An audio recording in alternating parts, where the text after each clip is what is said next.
अब अगला पद छंद देखो। अगले में अब हम लोग देखेंगे कि अकाल के बाद की परिस्थिति क्या होती है। जैसे कि मैंने थोड़ी देर पहले कहा था कि हर बुरे समय के बाद अच्छा वक़्त आता है, हर अंधेरे के बाद उजाला होता है। तो अकाल के बाद अब हरियाली का वक़्त भी आएगा, अच्छी फसल का वक़्त भी आएगा, एक ऐसा समय भी आएगा। अब इन पंक्तियों में कवि आशावादी बन जाते हैं। ऊपर वाले में निराशावादी थे, अब आशावादी कवि बन रहे हैं और उनकी आशावादी प्रकृति नज़र आ रही है। कहते हैं, दाने आए घर के अंदर कई दिनों के बाद। अब आप कल्पना कर लीजिए कि अकाल खत्म हो चुका है। अब राजनैतिक शोषण खत्म हो गया है। फिर से अच्छे दिन आ गए। हमारे मोदी जी कहते हैं अच्छे दिन आएँगे। तो मान लीजिए अच्छे दिन अब आ गए। अब अच्छे दिन आ गए तो दाने आए घर के अंदर कई दिनों के बाद।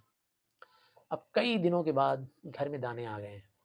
दाने का तात्पर्य चावल के दाने, गेहूँ के दाने, दाल के दाने। सबके घरों में भारतीय जो किस्म का खाना होता है, दाल, चावल, रोटी, सब्जी बननी तैयार हो गई है। धुआँ उठा आँगन के ऊपर कई दिनों के बाद।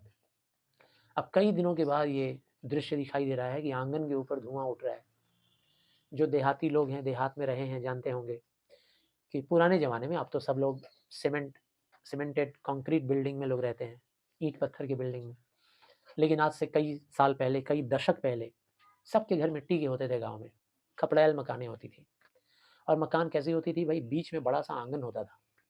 इतना बड़ा आँगन होता था कि उसमें क्रिकेट खेल लेंगे, छोटा-मोटा, अंडरहैंड बॉलिंग करके क्रिकेट खेलेंगे और किनारे-किनारे सबका रूम होता है घर के अंदर। तो जब रसोई पकता था, तो जहाँ खाना पकने का जगह है, वहाँ से ऊपर एक चिमनी का रास्ता बना देते हैं धुआँ निकलने के लिए। तो जब आँगन के अंदर से धुआँ निकलना शुरू होता है सबके घरों में, तो समझ लो भाई घर में खाना पक रहा है। आग सेकने के लिए थोड़ी ना आग सेक के बैठेंगे वहाँ पे, खाना पकेगा तो धुआँ निकलेगा। तो कई दिनों के बाद धुआँ निकलना शुरू हुआ घर के आँगन के अंदर से, यानी पता चल रहा है कि अब खाना पकना शुरू हो गया है, खुशहाली के दिन आ गए हैं। चमक उठी घर भर की आँखें कई दिनों के बाद। आँखें, आँखें भी प्रतीक हैं। किस बात की प्रतीक? यहाँ प्रतीकात्मक शैली में बात हो रही है, ठीक है ना? सब सिंबॉलिज़्म में। प्रतीकात्मक शैली क्या होता है भई? तो जिस बात करते हैं किसी और चीज़ की और उसके उपमा के अंदर में, उसके सिंबल के अंदर में किसी और चीज़ की बात समझा रहे होते हैं।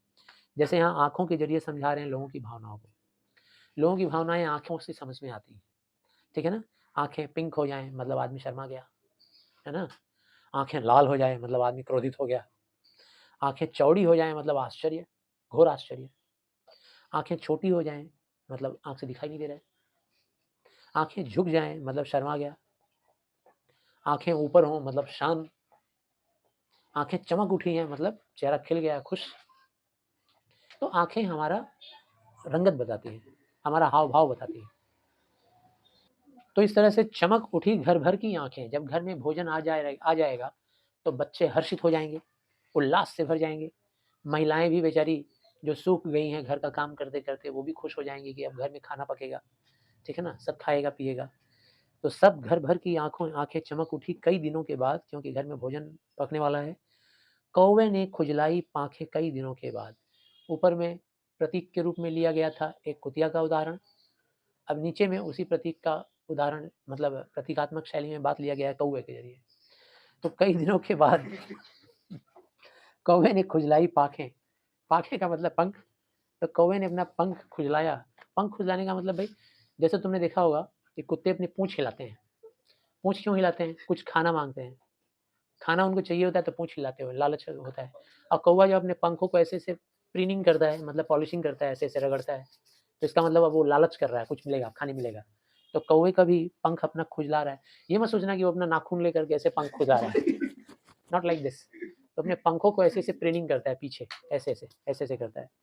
तो कौवे ने खुजलाई पाँखें कई दिनों के बाद। कौवा भी अपने पंखों को एक-दूसरे से रगड़ रहा है और इस भाव को प्रकट करते हुए कि अब मिलेगा। अब आ गया है, अब सब लोग खाएगा, खा के जूठन-वूठन छोड़ेगा, बाहर लेके फेंकेगा और हम खाएँगे। ठीक है ना? तो ये है एक आशावादी भाव दूसरी पंक्तियों में, यानी दूसरे पद में, और पहले पद में निराशावादी भाव था। तो ये अकाल का दृश्य आपने देखा ऊपर वाले पद में और नीचे वाले पद में देखा ये अकाल के बाद का दृश्य।